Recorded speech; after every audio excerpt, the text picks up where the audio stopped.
I've been there myself. At that time I was a qualified Korean interpreter and translator, and that's what I did, for my profession was Korean, and Japanese was my third language. And so, in Korean, everything at that time was long form. In Japanese, of course, it's not. And so I remember, and I'm just like, oh my God, I don't remember these. And so anyway, at one particular company I didn't pass, and the other one I couldn't get out of. I wasn't discharged in time to join the company. But I remember some of the people saying that even though they spoke Japanese, conversational Japanese, and even considered business Japanese, that when it came down to actually doing the job, they had to learn so much, I would say target language, so to speak, for the industry that they were entering. And that once it was past the interview process, that the real kicker came when they got into the company and then had to learn, the corporate language, just the daily interactions with people and things like that. So with that said, when you're going through the interview process and comparing this interview process in America, what did you find most difficult besides the language portion?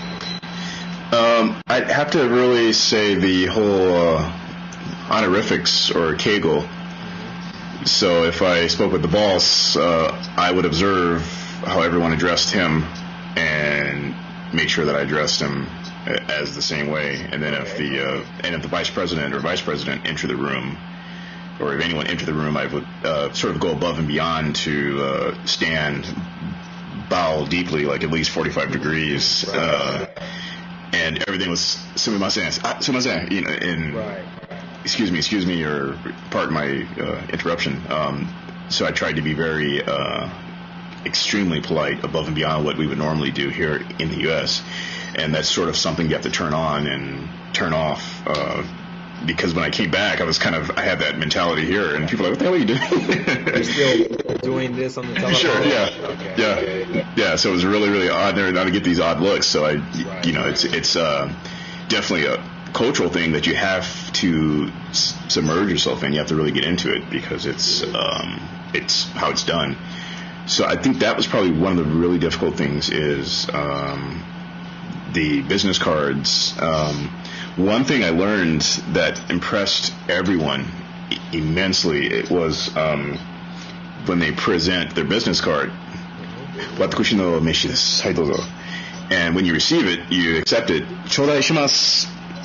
And that's not a phrase that's used by many young people or even older people, and they were just blown away by that. I even knew that phrase, and I I learned that from my wife's friend. She says, "Trust me, if you say this, people will be really impressed." And turns out she was absolutely right, and they would just give me this blank look, like, "Oh my goodness, I can't," he's really serious about this, and so going back to, you really got to do your homework. You really have to be understand that you no longer are in America, so certain things just do not fly, and you have to be willing to make a change, and it's a definite change. It's definitely we're not in Kansas anymore when you land.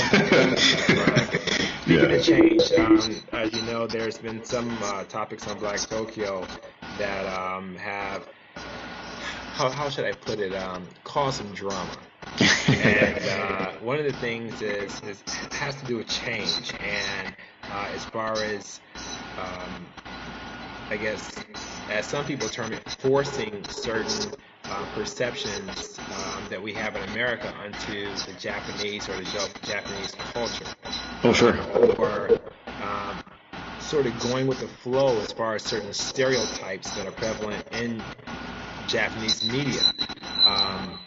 From your time that you were in Japan, what do you feel, looking back at it right now, are some of the pros and cons in living in Japanese society?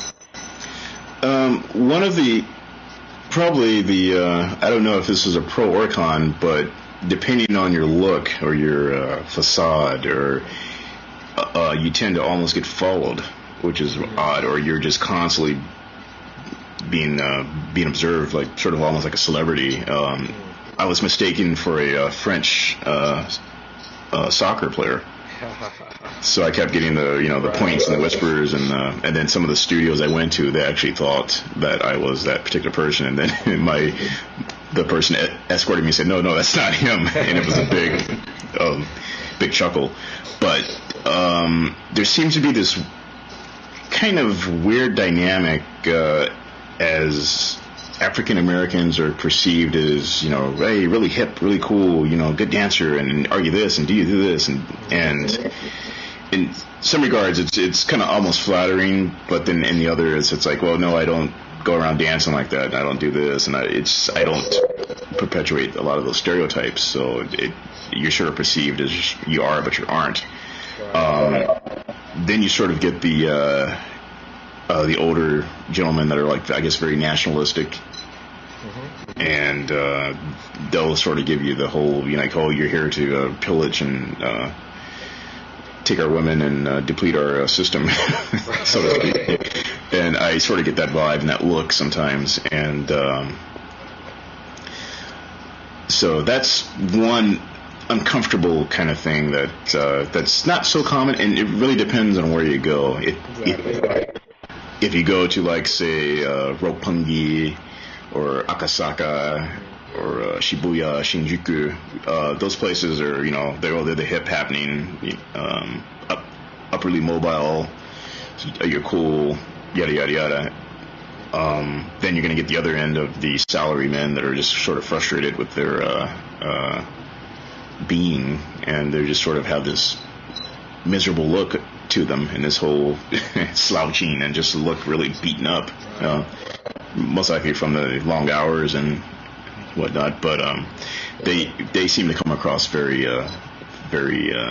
miserable, and sometimes like kind of hating on you is probably the word I'd like to say. Yeah, like haters.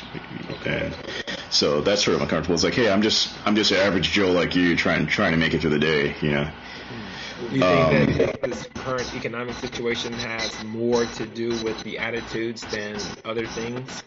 I'd say it may have a bit to do with it, because there's a great deal of foreigners that are in Japan, a lot doing good. They have legitimate jobs and businesses and whatnot, but then there's some that are obviously there to reap the benefits of someone else's hard work, and or taking advantage of others. So I think they sort of see some foreigners as that way, and I try to come into it with not the typical arrogant, I'm American, this is how it is, we save the world, it's that's really not a good way to make friends in foreign countries. Yeah.